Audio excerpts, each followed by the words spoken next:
আসসালামু আলাইকুম বন্ধুরা। আজকে আমরা শিখব কিভাবে আপনি আপনার এক্সেল ফাইলকে পাসওয়ার্ড দিবেন এবং পাসওয়ার্ড রিমুভ করবেন, এবং আপনার যে এক্সেল শিটটি রয়েছে এই শিটটিকে কিভাবে আপনি প্রোটেক্ট করবেন এবং আনপ্রোটেক্ট করবেন এই বিষয়টি শিখব। তো প্রথমে আমরা আমাদের এই যে কাঙ্ক্ষিত এক্সেল শিটটি রয়েছে এই শিটটিকে আমরা কি করব, পাসওয়ার্ড দিব। তো পাসওয়ার্ড দেওয়ার জন্য আমরা চলে যাব ফাইল অপশনে। ফাইল অপশনে আসার পরে এখান থেকে ইনফো অপশনে চলে আসবো। ইনফো অপশনে চলে আসার পরে এখান থেকে দেখুন প্রোটেক্ট ওয়ার্কশিট, এখানে চলে আসবো। আসার পরে এখানে এই যে দেখছেন একটা আইকন, এখানে একটা ক্লিক করব। ক্লিক করার পরে দেখুন এনক্রিপ্ট উইথ পাসওয়ার্ড, এখানে ক্লিক করব। ক্লিক করার পরে জাস্ট আমি এখানে একটা পাসওয়ার্ড দিয়ে দিচ্ছি। পাসওয়ার্ডটা হচ্ছে 1 2 3 4। ক্লিক করবো, একটি ক্লিক করব। ক্লিক করার পরে আবার রি এন্টার চাচ্ছে, মানে পাসওয়ার্ডটা আবার দিতে হবে 1 2 3 4। আমরা পাসওয়ার্ডটা দিয়ে দিলাম। দেওয়ার পরে এখান থেকে বের হয়ে আসলাম। বের হয়ে আসার পরে এই ফাইলটাকে ক্লোজ করে দিলাম, সেভ করে দিলাম। হ্যাঁ, সেভ করে দিলাম। এখন দেখুন এই যে ফাইলটা আছে এটাকে আমরা পাসওয়ার্ড দিয়েছি, এই ফাইলটাকে আবার ওপেন করব। ওপেন করার আগে দেখুন এখানে একটা পাসওয়ার্ড চাচ্ছে। আমরা জাস্ট এই পাসওয়ার্ডটাকে দিয়ে দিব, যে পাসওয়ার্ডটুকু আমরা শিটের ভিতরে দিচ্ছিলাম। তো এখান থেকে দিয়ে দিব 1 2 3 4। ওকে প্রেস করলাম। দেখুন বন্ধুরা আমাদের ফাইলটি পাসওয়ার্ড হয়েছে। তো এখন আমরা পাসওয়ার্ড রিমুভ করব কিভাবে? পাসওয়ার্ড রিমুভ করার জন্য আমরা আবার ফাইল অপশনে চলে আসবো, ইনফো অপশনে চলে আসবো। এখান থেকে এনক্রিপ্ট উইথ পাসওয়ার্ড এখানে যাব। যাওয়ার পরে এখান থেকে জাস্ট পাসওয়ার্ডটা আমরা ডিলিট করে দেবো। ডিলিট করে দেওয়ার পরে ওকে প্রেস করব। ওকে প্রেস করার পরে জাস্ট সেভ করব। সেভ করার পরে দেখুন এখানে আমরা ফাইলটাকে ক্লোজ করে দিলাম। এখন আমরা ফাইলটাকে ওপেন করে দেখবো যে ফাইলটা আসলে পাসওয়ার্ড রিমুভ হয়েছে কিনা। দেখুন আমাদের ফাইলটা পাসওয়ার্ড রিমুভ হয়েছে।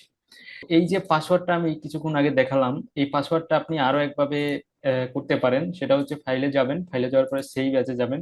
সেভ অ্যাজে যাওয়ার পরে এই ফাইলটাকে সেভ করার জন্য একটা লোকেশন ঠিক করবেন। ঠিক করার পরে দেখুন এখানে একটা অপশন আছে টুলস। টুলসে আসার পরে এই যে জেনারেল অপশন, এটার ভিতরে গিয়ে আপনারা করতে পারবেন। এটা আমি দেখালাম না, কিন্তু আমি ওখান থেকে ইনফো থেকে করলে আমি সহজ মনে করতেছি। দেখুন আমরা রয়েছি 2 নম্বর শিটে। এখানে 3টা শিট রয়েছে, 1 2 3।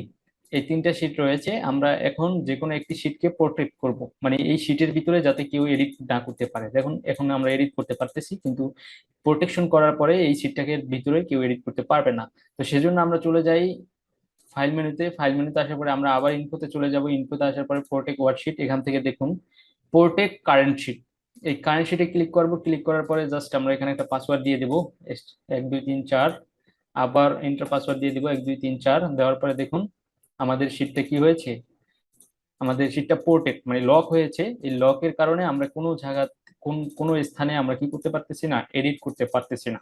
তো এটাকে আবার প্রোটেক্ট রিমুভ করার জন্য আপনাকে চলে যেতে হবে রিভিউতে। রিভিউতে আসার পরে এখানে দেখুন আনপ্রোটেক্ট শিট, এখানে একটা ক্লিক করবেন। ক্লিক করে আপনার যে পাসওয়ার্ডটুকু ছিল ওই পাসওয়ার্ডটুকু এখানে দিয়ে দিবেন, 1 2 3 4। আমরা পাসওয়ার্ডটুকু দিয়ে ওকে করলাম। এখন দেখুন শিটটা আবার আনপ্রোটেক্ট হয়েছে। বন্ধুরা আমরা এখন এই যে শীটটি রয়েছে এই শীটটির কিছু অংশ আমরা প্রোটেক্ট করব এবং বাদবাকি অংশটা আমরা এডিট করার জন্য রেখে দিব। যেমন আমরা কাস্টমার মান্থ এগুলো আমরা এডিট করতে পারবো, এবং এই যে ভ্যালু আছে এটা এখন এডিট করতে পারতেছি। এখন আমরা এই যে ভ্যালু এবং রেটটা, এই দুইটা কলামকে আমরা কি করব, প্রোটেক্ট করে রাখবো।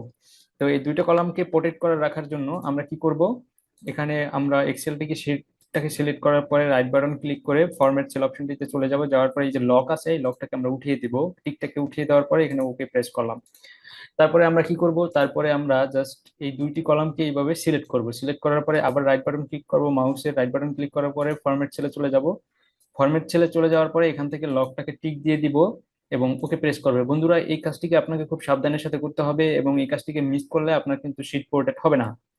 এখন আমরা প্রোটেক্ট শিটে চলে যাব। এখান থেকে আমরা জাস্ট পাসওয়ার্ডটা দিয়ে দেবো 1 2 3 4। পাসওয়ার্ডটা দিয়ে দিলাম। আমরা আবার পাসওয়ার্ডটা দিয়ে দেবো 1 2 3 4। দেওয়ার পরে এখন বন্ধুরা দেখুন আমরা এখানে এডিট করতে পারতেছি, কিন্তু এখানে আপনি এডিট করতে পারবেন না। দেখুন এখানে আমার এই ফাইলটি পোর্টেড হয়েছে, পোর্টেড হয়ে গিয়েছে। এখন এই ফাইলটিকে পোর্টেড রিমুভ করার জন্য এখানে যেতে হবে। যাওয়ার পরে 1 2 3 4 প্রেস করে ওকে করবেন, তাহলে এখন আপনি এখানে এডিট করতে পারতেছেন। বন্ধুরা এখন আমরা দেখব যে আমাদের যে শীটটুকু রয়েছে এই শীটের ভিতরে আমরা এডিট করব, এবং বাইরের যে সেলগুলো রয়েছে এগুলো যাতে এইভাবে এডিট না করতে পারি।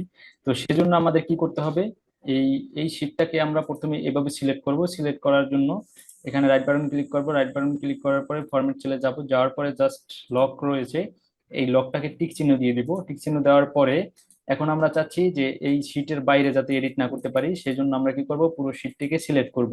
দেখুন আমরা পুরো শীটটিকে সিলেক্ট করলাম।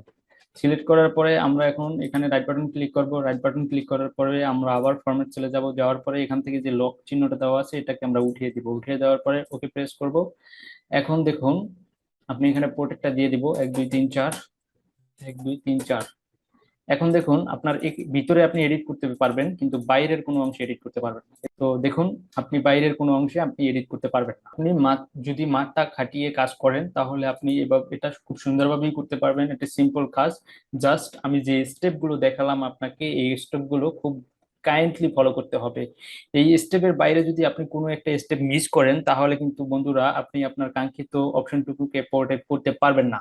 তো সেক্ষেত্রে আপনাকে এই সিম্পল জিনিসটুকু মাথায় রেখেই কাজ করতে হবে। তো আজকের ভিডিও এই পর্যন্তই।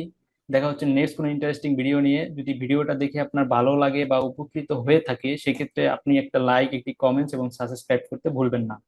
তো ভালো থাকুন, সুস্থ থাকুন, আল্লাহ হাফেজ।